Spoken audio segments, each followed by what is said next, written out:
Hello, and welcome to Around the Political World with John Ruffman. I am your host, John Ruffman.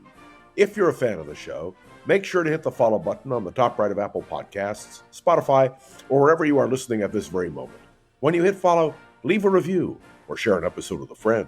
It helps other people discover the show, keeps us going. So I'd like to point out each and every day, it is our vehicle for expanding our base. This is a sad and somber day on so many levels.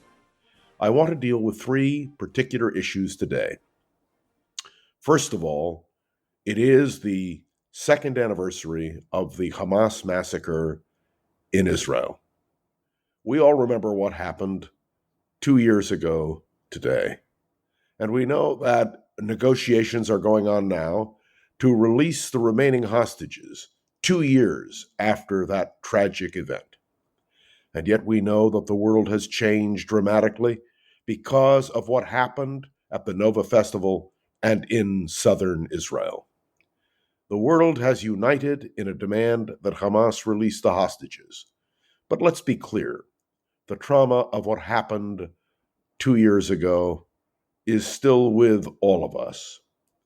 I want to make clear that if you remember, when America was held hostage for 444 days by Iran, we felt it each and every day, each and every night. We heard about it. We talked about it. It brought down a president. And of course, that was Jimmy Carter. But now we have to remember that Israel is a much smaller country, and that in that country, everyone has been impacted by the tragedy of 2 years ago. Everybody knows somebody, either one of the hostages or the families or friends of the family. And so, as the negotiations proceed, based on Donald Trump's analysis of where we are, hope exists. And I want everybody to be clear. I am a critic of Donald Trump, but there is no doubt that if he is able to achieve this moment, the release of the remaining hostages, it will be monumental. Oh, by the way, it doesn't mean there's peace. You understand. Peace is not in the cards. What is in the cards, theoretically, is getting back the hostages. I say this because I want everyone to understand clearly the national trauma to Israel and to Jews across the world. I say Jews because we all know of the rise of Jew hatred. And let me assure you, this is something which impacts every Jewish community in the world, and I'm happy to say many non-Jews who understand completely the agony which we have gone through. I say we because I am a Jew, and I am a Zionist, and I believe strongly in Israel's right to exist.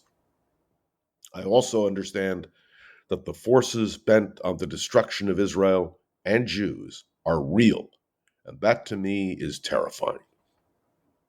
So let's be clear. On this day, we remember. On this day, we hope.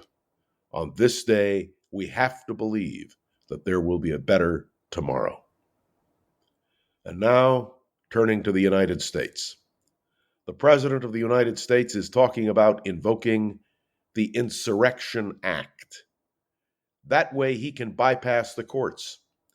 That way he can put troops in American cities. And he says publicly that that is his intention, to put troops in American cities in order to restore order. I have a simple question. Is Portland burning? The answer is no. Is Memphis burning?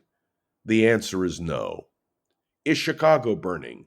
The answer is no. Are there crime problems? Yes. But does this require federal troops to be placed in major American cities? And the answer, to me anyway, is a resounding no. This is an abuse of presidential power, an abuse of presidential power unprecedented in modern American political history. Let's be clear. America does not need the Insurrection Act to be imposed, and this president's overreach needs to be exposed. In normal times, I believe that this president would have been subject to impeachment and conviction for his actions. These are not normal times because the Republicans have the majority in the House of Representatives and in the United States Senate. And therefore, the chief executive is unchecked. The simple truth is that by invoking the Insurrection Act, the President of the United States would, in fact, be able to go around the courts. I must tell you, that smacks to me of authoritarianism, and that's dangerous. It's dangerous for America, it's dangerous for democracy, and I believe it's dangerous for the world. There is a third subject which needs to be addressed this morning. The new vaccine panel, constituted by Robert Kennedy Jr., our Secretary of Health and Human Services, is now making a statement about not recommending the vaccine dealing with the virus. Oh, it's true. They mask it by saying, consult with your physician. Let's get everything in order, they say. Well, let me tell you something. It is not just an individual physician. It is the national health that is at stake. And make no mistake, if there is a surge, as there is now in COVID, if the administration is discouraging vaccines, we face a monumental health crisis in this country.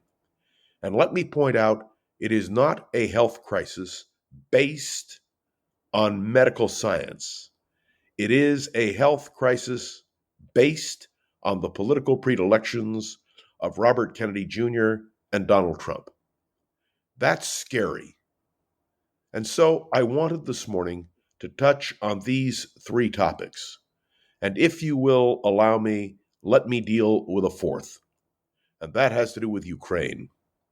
Russia is attacking Ukraine every day, every night, with missiles and with drones.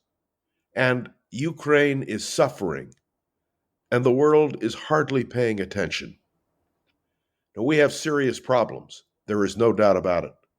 And what I'm trying to do on this podcast is alert you to the things that I see as being critical. The most important element in all of these discussions is the role of the President of the United States. Let us never for a moment diminish the fact that who is president matters. And we can see in what is happening now in the world that Donald Trump dominates our discussion. His predilections, his decisions, all of which will have an effect on all of us. Let us consider carefully what will happen in the midterm elections just a year and a few weeks from now.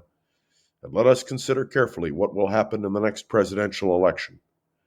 Of course, we have a long way to go and a lot of miles to travel. And my friends, right here on Around the Political World with John Rothman, we will do our best to cover what we see as the major issues. Thanks for tuning into another episode of Around the Political World with John Rothman. I am John Rothman.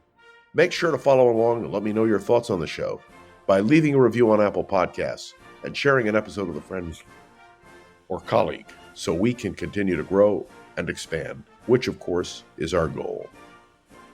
You can interact with me on Facebook, on LinkedIn, and of course directly by email. And I welcome your thoughts and observations, even those with whom I disagree. It's always interesting to hear other perspectives. And finally, to Gogo Zoger, the wonderful producer of this podcast, thank you, Gogo, for everything you do every single day. I am John Rothman, and you are listening to Around the Political World with John Rothman. See you tomorrow.